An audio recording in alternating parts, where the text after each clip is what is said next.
Dois irmãos que pertenciam ao que se via como a família perfeita. Influência, riqueza e fama. Porém, logo na adolescência, o temperamento rebelde dos garotos começou a tomar forma e, com o tempo, mais segredos sombrios foram sendo descobertos, chegando ao agosto de 1989 com a morte dos pais. Assassinos ou vítimas vingativas?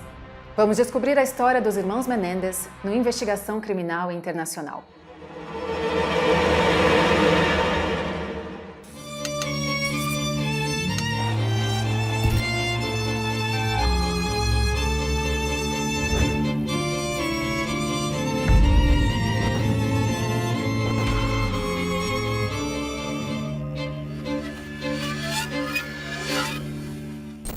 Antes da gente mergulhar nos crimes cometidos pelos irmãos Menendez, é importante conhecer um pouquinho seus pais que tiveram grande influência na vida deles.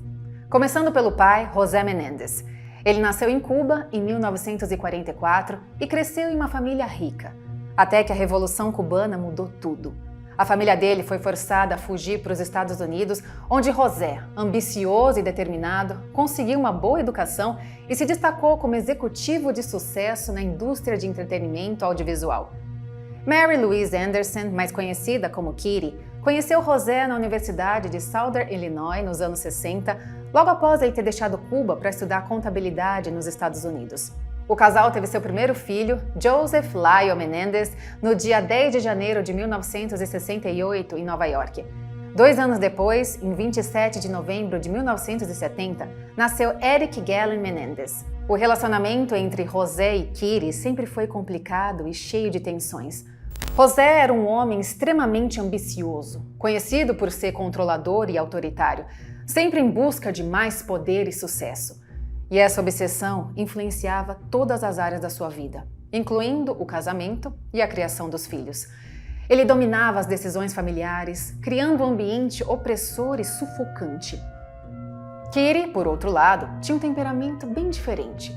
Ela sonhava em ser atriz, mas acabou se tornando professora antes de se casar com José.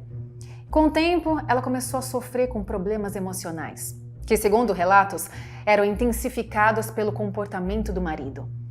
Kitty enfrentava episódios de depressão e acabou se tornando dependente do álcool e medicamentos. Muitos descreviam ela como uma mulher que, aos poucos, foi perdendo o controle da sua própria vida, sucumbindo à opressão psicológica dentro da sua própria casa. O casal era conhecido por frequentes brigas e o ambiente era bem tóxico. José constantemente menosprezava e humilhava Kitty, além de manter um controle rígido sobre os filhos. Enquanto isso, Kitty lutava com o que sentia ser um fracasso, tanto em sua vida pessoal quanto familiar. Sua depressão, somada à sensação de impotência diante do comportamento autoritário de José, a transformou em uma figura passiva e emocionalmente instável dentro daquela família. Embora não haja muitas provas de que Kitty tenha sofrido fisicamente abusos de José, há quem diga que o relacionamento deles era marcado por abuso emocional. Esse ambiente disfuncional foi o que os filhos mais tarde descreveriam como uma casa de abusos e negligência.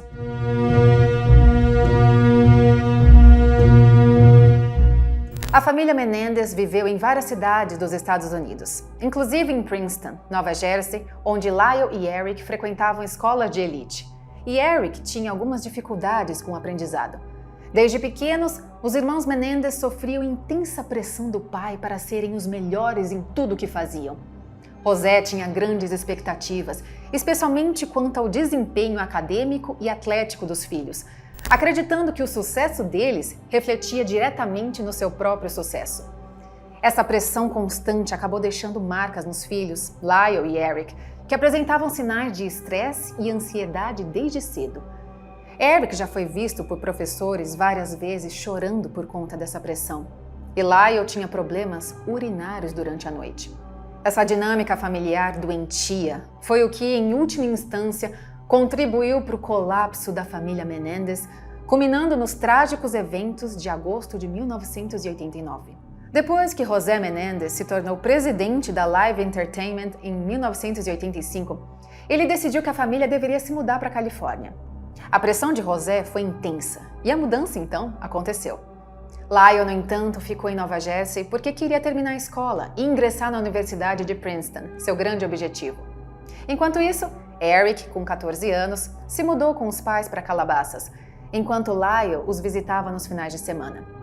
Foi nessa época que os irmãos começaram a invadir e roubar casas da região. Algo que soa meio estranho, considerando que eles vinham de uma família rica e dinheiro não era problema para eles. Quando José descobriu, ficou profundamente decepcionado. Logo depois, por ideia do próprio pai, a família se mudou para uma mansão em Beverly Hills. E o comportamento rebelde dos filhos começou a se intensificar. Em 1986, Lyle se inscreveu para a tão sonhada Universidade de Princeton, mas foi rejeitado. No ano seguinte, ele tentou novamente e foi aceito. Mas logo no primeiro ano ele enfrentou dificuldades. Ele foi acusado de plágio e acabou sendo encaminhado ao comitê disciplinar da universidade, sendo suspenso por 1 ano. Quando José soube disso, decidiu colocar Lyle para trabalhar na empresa dele, onde ele era presidente, esperando que o filho tomasse jeito e levasse as responsabilidades mais a sério. Mas foi exatamente o contrário que aconteceu. Lyle ignorava as ordens, faltava ao trabalho para jogar tênis e, como resultado, acabou sendo demitido pouco tempo depois. Já em 1988, Eric foi acusado de roubo em 2 ocasiões. Ele também começou a escrever roteiros de filmes e, curiosamente, um deles era sobre filhos que assassinavam os pais. Eric terminou o ensino médio e passou a frequentar uma universidade em Los Angeles. Enquanto os irmãos continuavam suas atividades criminosas, agora roubando os pais de seus amigos. Eles usavam o mesmo método. Invadiam as casas e levavam dinheiro e joias. Eric acabou sendo parado por uma infração de trânsito. E ao revistarem o carro, a polícia encontrou diversos itens roubados no porta-malas. Mais uma vez, José entrou em cena e contratou bons advogados, que conseguiu livrar os filhos da prisão. Lyle foi condenado a prestar serviços comunitários, e os 2 irmãos foram obrigados a fazer acompanhamento psicológico. Além disso, José pagou todas as vítimas pelos bens roubados. Lyle voltou para Princeton, mas não se dava muito bem na universidade. Os pais já não sabiam mais o que fazer. José cortou algumas mordomias do filho, como o clube que ele frequentava, a carteira de motorista, e eles diziam também que iam tirar mais se ele não melhorasse. A Kitty relatava para o seu psicólogo que tinha filhos narcisistas e com traços de sociopatas. Com isso, ela não sabia mais como lidar com eles. Foi então que eles resolveram fazer uma viagem em família, para tentar passar mais tempo com os filhos e ver se conseguiam melhorar esse relacionamento rebelde que eles estavam apresentando. Foi em agosto de 1989 que a família Menendez viajou para Marina del Rey, onde alugaram um barco para poder pescar. Mas o que seria uma viagem de reconexão familiar se tornou a última viagem em família.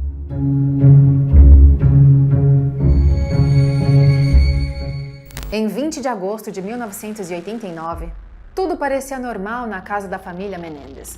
José e Kitty estavam na sala da mansão em Beverly Hills assistindo televisão. Os filhos, Lyle e Eric, saíram para o cinema. Mais tarde, a polícia recebeu um telefonema de Lyle que dizia que alguém tinha invadido a casa e assassinado seus pais. Logo quando os policiais chegaram ao local, começaram as investigações. Imediatamente notaram que, apesar dos assassinatos, nenhum pertence de valor foi roubado da casa. Não havia sinais de arrombamento, o que fez a investigação acreditar que quem cometeu o crime conhecia essa família. Logo, o foco se voltou para Lyle e Eric. Durante os interrogatórios, Lyle parecia bastante calmo, mesmo com a morte dos pais, e dava respostas detalhadas. Eric, por outro lado, ele estava inconsolável, chorando muito e tendo dificuldades para responder às perguntas. Os irmãos contaram que foram ao shopping encontrar um amigo para fazer compras e ir ao cinema. Mas a sessão estaria lotada, e por isso eles mudaram os planos. Decidiram voltar para casa para pegar a identidade falsa de Eric, e a ideia era usar a identidade para comprar bebida alcoólica, já que nos Estados Unidos a maioridade é a partir dos 21 anos, e Eric, com 18, não podia beber legalmente. Quando chegaram em casa, encontraram os pais mortos na sala.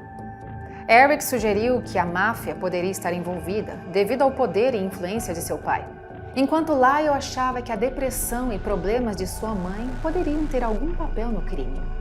No dia 25 de agosto de 1989, a família fez uma cerimônia memorial para José e Kitty em Los Angeles.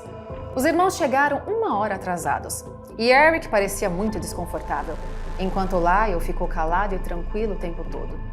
3 dias depois, no dia 28 de agosto, realizaram um funeral tradicional na igreja da capela da Universidade de Princeton.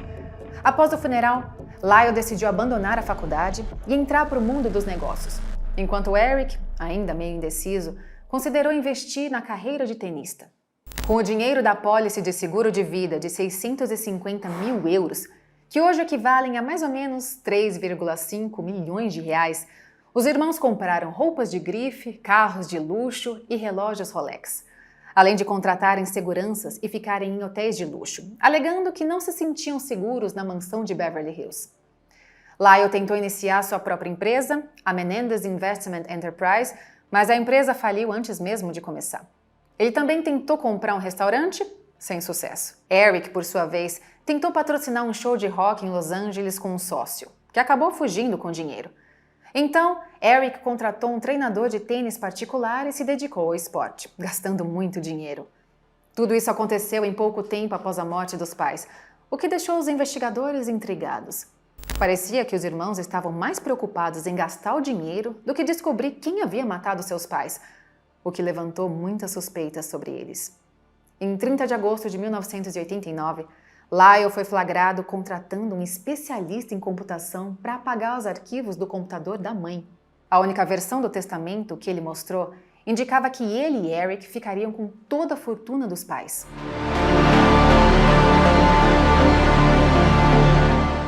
Durante a investigação, descobriu-se que um recibo de compra de espingardas foi assinado por Donovan, um amigo de Lyle. No entanto, Donovan provou que estava em Nova York a trabalho e que a assinatura não era dele, aumentando a suspeita sobre os irmãos. Em 8 de março de 1990, Lyle estava em Nova Jersey com amigos quando a polícia o parou e o levou para a delegacia, o prendendo pela morte dos pais. Eric, ao saber da prisão do irmão, ligou para o seu tio e seguiu o conselho de se entregar. Em 11 de março, Eric se entregou e foi levado para a mesma cadeia de Lyle. No dia 26 de março, ambos foram acusados de assassinato em primeiro grau dos pais. Com sorrisos e sem demonstrar preocupação, se declararam inocentes e ficaram presos sem possibilidade de fiança, enquanto aguardavam o julgamento.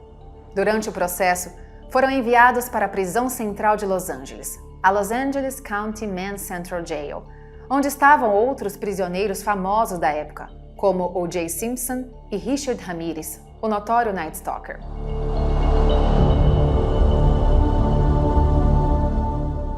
Mais de 3 anos depois, Lyle e Eric Menendez foram formalmente acusados do assassinato dos pais sob condições especiais, o que poderia levar à pena de morte por câmara de gás. O julgamento chamou muita atenção da mídia, principalmente por causa da influência que José Menendez tinha. O tribunal estava em Los Angeles e o julgamento começou em 20 de julho de 1993, durando até 28 de janeiro de 1994. No primeiro dia, os irmãos admitiram ter matado os pais, mas alegaram que foi em legítima defesa. Eles contaram que tinham certeza de que os pais planejavam matá-los depois de anos de abuso físico, emocional e sexual. O que parecia ser um crime motivado por dinheiro, na verdade era uma história de vingança por abusos prolongados. E esse foi o argumento principal dos advogados de defesa. Segundo os irmãos, José abusava sexualmente de ambos desde a infância. Eles alegaram que na noite dos assassinatos haviam confrontado seus pais sobre os abusos. E quando seu pai se mostrou ameaçador, acreditavam que suas vidas estavam em perigo. As descrições detalhadas de abuso, especialmente abuso sexual, chocaram a corte e o público. A mãe, Kitty, foi descrita como uma mulher passiva, negligente e incapaz de proteger os seus filhos dos horrores que aconteciam dentro de casa. O julgamento foi emocional e polarizador. Enquanto algumas pessoas acreditavam que os irmãos eram vítimas de abusos horríveis e que os assassinatos foram um ato desesperado de autodefesa, outros viam como jovens ricos e mimados que mataram os pais por ganância, desejando a fortuna da família. Lyle e Eric foram julgados separadamente, mas ambos tinham ótimos advogados. No entanto, O passado criminal de roubo e o dinheiro que herdaram foram alvos principais da promotoria. Depois de 6 meses de julgamento, o júri ficou em um impasse. E um novo julgamento foi marcado para 28 de fevereiro de 1995. Esse julgamento também foi adiado algumas vezes e só aconteceu de fato em 23 de agosto de 1995, durando até 20 de março de 1996, mas desta vez os irmãos foram julgados juntos.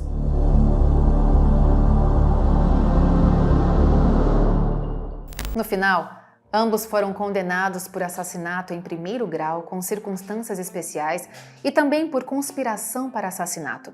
O juiz o sentenciou a 2 prisões perpétuas sem possibilidade de condicional. Após a condenação em 1996, Lyle e Eric foram enviados para prisões diferentes.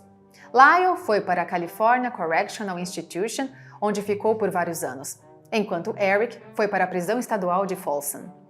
Eles permaneceram separados por quase 22 anos, uma prática comum na Califórnia para evitar que co-conspiradores se comuniquem. Lyle também passou um tempo na prisão estadual de Mule Creek, em Ione, na Califórnia. Em 2018, finalmente, os irmãos foram reunidos quando foram transferidos para a mesma unidade na Richard J. Donovan Correctional Facility, em San Diego. Hoje, eles cumprem sua sentença de prisão perpétua sem possibilidade de liberdade condicional nesta instituição. Vamos entender então como realmente foi aquele dia da morte de José e Kitty Menendez. Mas espera um pouquinho. Antes da gente entrar nos fatos reais daquele fatídico dia da morte de José e Kitty, eu vou trazer algumas curiosidades para vocês nessa história aí dos irmãos Menendez. Então vamos lá. Que os irmãos Menendez, Lyle e Eric, ficaram na prisão, você já sabe. Mas você sabia que eles desenvolveram relacionamentos enquanto eles estavam presos? Isso, claro, chamou a atenção da mídia, né? Ambos se casaram enquanto eles cumpriam as suas sentenças de prisão perpétua. O Lyle, inclusive, se casou 2 vezes. No primeiro casamento foi com a modelo Anna Erickson, após ela escrever cartas durante a época que ele estava no julgamento. Mas esse casamento terminou em divórcio em 2001, quando ela descobriu que Lyle estava conversando com outra mulher. Em 2003, ele se casou com essa mulher, Rebecca Sneed, que é uma editora de revistas com quem ele mantém uma união até hoje. Claro, apesar das restrições que eles têm. Já o Eric, por outro lado, casou com Tammy Hoot em 1999 e o relacionamento dos dois também começou com troca de cartas. Tammy, inclusive, chegou a escrever um livro sobre o relacionamento, em que ela intitulou Eles Disseram Que Nunca Conseguiríamos, Minha Vida com Eric Menendez. Curioso, hein? No livro, ela compartilha como o casamento deles sobrevive, apesar das duras condições da prisão e da falta de visitas conjugais, relatando que o apoio emocional entre eles é o que os mantém unidos. A Netflix recentemente lançou uma série ficcional sobre o caso dos irmãos.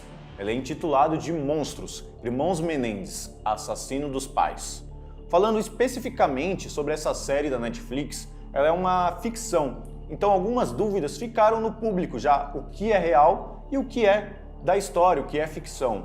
Apesar de se basear na história dos irmãos, claramente uma parte foi dramatizada por conta da obra audiovisual. Ainda no primeiro episódio dessa série, rola ali uma discussão bem intensa entre Lyle com os pais durante um jantar.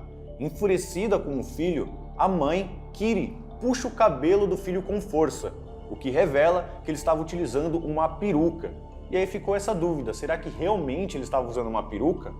De acordo com a obra The Menendez Murders, de Robert Rand, que foi a base para a série, o primogênito dos Menendez aderiu ao acessório.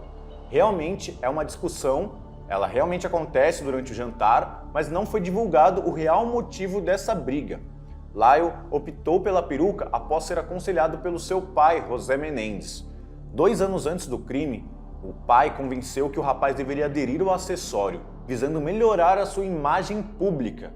José, claro que tinha um interesse por trás, ele queria que o filho seguisse a carreira política. Lyle lidava com a queda de cabelo desde a adolescência, coisa que ele já enfrentava devido ao estresse pelos abusos do pai.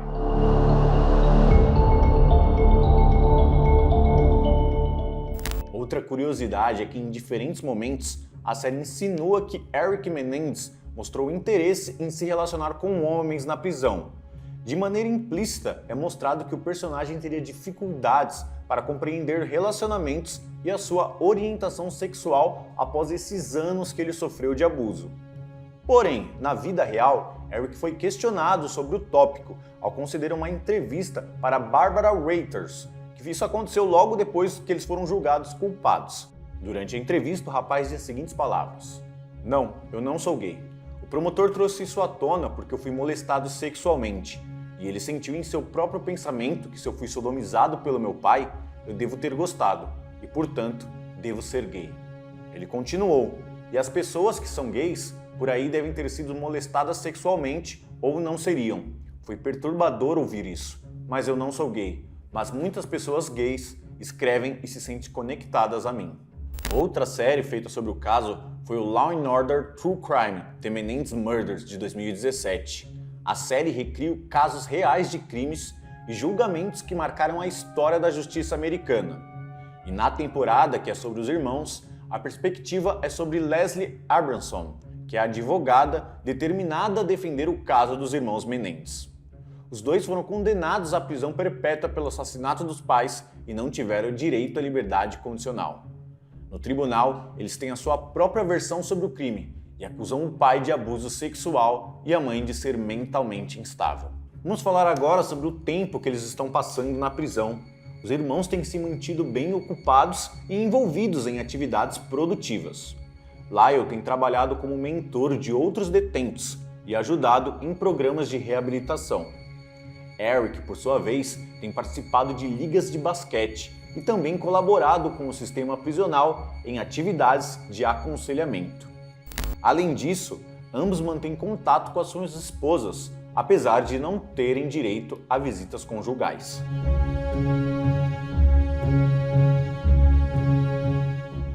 Mas se você pensa que o caso está encerrado, pode ficar bem enganado. Ele tem algumas novas pistas que surgiram e podem mudar o rumo da investigação. Eric teria mandado uma carta para um primo em dezembro de 1988, onde ele detalhava os abusos que sofria do pai. Na carta ele dizia o seguinte: "Ainda está acontecendo, Andy, mas é pior para mim. Agora eu nunca sei quando vai acontecer. E está me deixando louco. Eu sempre fico pensando que ele pode entrar. Eu preciso tirar isso da minha cabeça."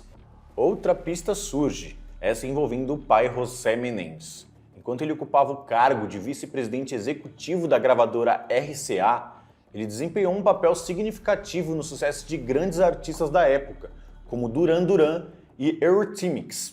Durante a sua gestão, ele também foi responsável por assinar um contrato com o famoso grupo latino Menudo, que na época contava com um garoto chamado Roy Rosello, que tinha apenas 13 anos. Anos mais tarde, Roy fez revelações surpreendentes sobre sua experiência enquanto fazia parte do grupo. Ele relatou alguns dos abusos que sofreu de José Menendez. Esses relatos foram trazidos no documentário Menendez mais Menudo, Boys Betrayed, que foi lançado em 2023. Embora o documentário tenha gerado grande repercussão internacional, ele ainda não está disponível no Brasil. A opinião pública deu uma boa dividida entre quem acha que os irmãos deveriam ser soltos ou que pelo menos tivessem ali direito a alguma condicional, e quem ainda assim acredita que eles tenham feito um teatro e tudo não passou de interesse financeiro. E você, de que lado está? Essas novas pistas que surgiram podem mudar o rumo da investigação, já que a defesa dos irmãos está tentando uma revisão da pena.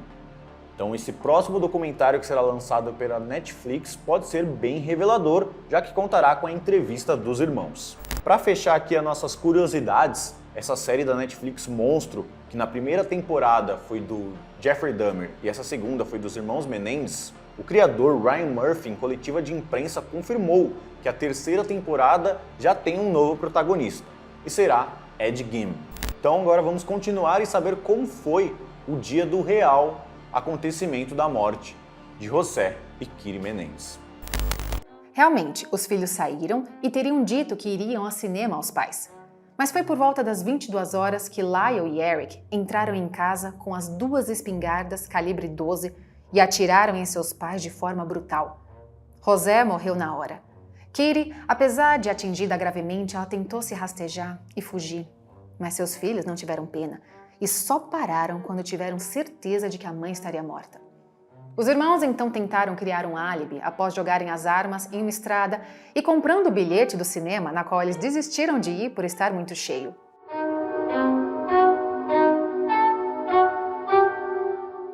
A história dos irmãos Menendez é uma das mais impactantes da criminologia americana, mesclando o glamour e a riqueza da elite de Beverly Hills com os horrores de um assassinato brutal e chocante. Ela não apenas abalou a opinião pública dos anos 90, como continua a fascinar e provocar debates até os dias atuais. Além de se tratar de um crime hediondo, é também uma reflexão sobre o poder, a pressão familiar, os segredos sombrios que podem estar escondidos por trás das fachadas perfeitas e o impacto duradouro do abuso. Se você já assistiu a essas séries, deixa aqui o que você achou nos comentários. E também, claro, pode deixar algumas sugestões de qual próximo caso famoso você quer ver aqui no Investigação Criminal Internacional. Eu fico por aqui. Até o próximo.